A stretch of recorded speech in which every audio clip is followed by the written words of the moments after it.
Je tiens à remercier les Gilets jaunes et vive les Gilets jaunes. Merci les Gilets jaunes. Merci. Donc moi j'ai fait le tour de France à manifester et j'ai trouvé un grand soutien depuis le début par les Gilets jaunes. Par notre Nadia. Donc voilà, c'est les premiers qui ont soutenu bien sûr. Les Gilets jaunes.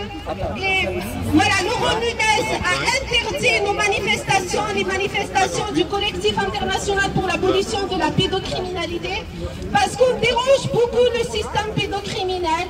Voilà, il nous a envoyé Jack Lang à Place de l'Opéra le mois de février 2025. Et à partir de la bousculade de Jack Lang, interdiction totale de manifester pour réclamer nos enfants et dénoncer l'impunité des pédocriminels en France. Tout le monde le sait qu'en France, les pédocriminels ne font même pas de garde à vue. Peu importe les preuves qu'on ramène, peu importe les crimes sur les enfants, ils restent impunis, même pas de garde à vue. Les plaintes sont classées automatiquement par les procureurs. C'est pas moi, je vais vous donner quelques chiffres. Selon la CIVIS, une commission qui a été créée par le gouvernement parce que la France a été condamnée par l'ONU pour le traitement des affaires de viol sur mineurs. 160 000 enfants violés chaque année et même pas 1% de condamnation contre les pédocriminels. 94% des plaintes sur les viols des enfants sont classées automatiquement par les procureurs, alors qu'ils n'ont pas le droit de classer les affaires criminelles. Ils doivent ouvrir des instructions, article 87 du code pénal. Donc moi je n'arrête pas de solliciter la police et la gendarmerie pour sortir nos enfants des réseaux pédocriminels de l'aide sociale à l'enfance ou entre les mains des pédocriminels. Ils ferment tous les yeux, ils sont au courant de ce trafic d'enfants et en plus par leur travail, par leur obéissance à des corrompus qui occupent illégalement les tribunaux du peuple, et ils donnent le pouvoir à ces corrompus pour sacrifier nos enfants, et aussi ils participent au massacre d'enfants en France.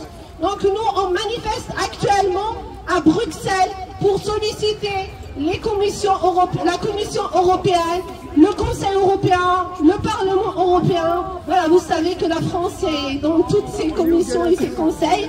Donc on les sollicite, nous, notre but, on sait qu'ils ne vont rien faire, mais on les confronte, voilà, parce que si on garde le silence, ça veut dire tout va bien. Mais si on crie, on dénonce, on révèle les crimes sur les enfants, ils sont obligés d'agir à un moment ou à un autre. Ils sont obligés d'agir.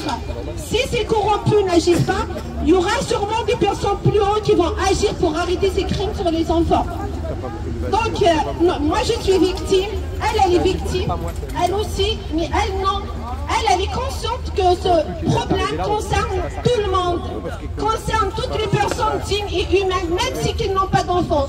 Nous avons dans notre collectif des personnes très engagées avec nous, qui nous soutiennent, qui nous aident et qui se déplacent avec nous à Bruxelles avec leurs propres moyens, juste parce qu'ils sont conscients que ce problème de crime sur les enfants concerne toutes les personnes humaines. Parce que les personnes humaines n'acceptent pas les viols sur les enfants. Les personnes humaines n'acceptent pas les sacrifices d'enfants. Les personnes humaines n'acceptent pas de donner leur argent parce que nos enfants sont sacrifiés avec notre argent, avec l'argent des fonds publics pour vous faire des délinquants, des terroristes, des tueurs à gages, des prostituées, des enfants qui se prostituent. Je parle des enfants pour vous faire des proxénètes, des mineurs proxénètes. Vous voyez, c'est horrible. Tous les enfants, la majorité des enfants placés à l'asile finissent délinquants, finissent terroristes.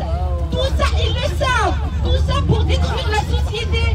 Il faut un travail. L'aide sociale à l'enfance est une organisation terroriste.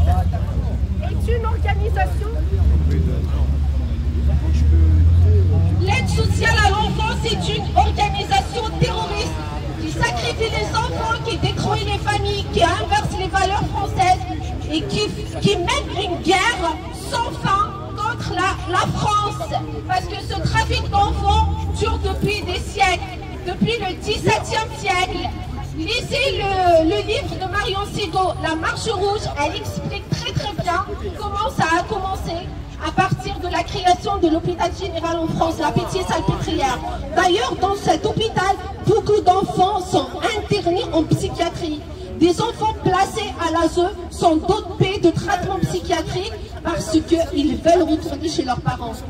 Vous pouvez aussi y aller voir la chapelle de la Pitié-Salpêtrière. Vous allez découvrir des œuvres d'un grand psychiatre, soi-disant grand, mais il est trop petit pour moi parce qu'il est en train de sacrifier les enfants. Sa place est en prison. Mais qui va condamner ces pédocriminels? Qui va condamner Jack Lang? Qui va condamner les juges corrompus qui sacrifient les enfants? Combien de juges comme Olivier Bailly dans les tribunaux français? Donc il faut un grand nettoyage, il faut la mobilisation de la police. Quand est-ce que la police va agir et venir avec le peuple?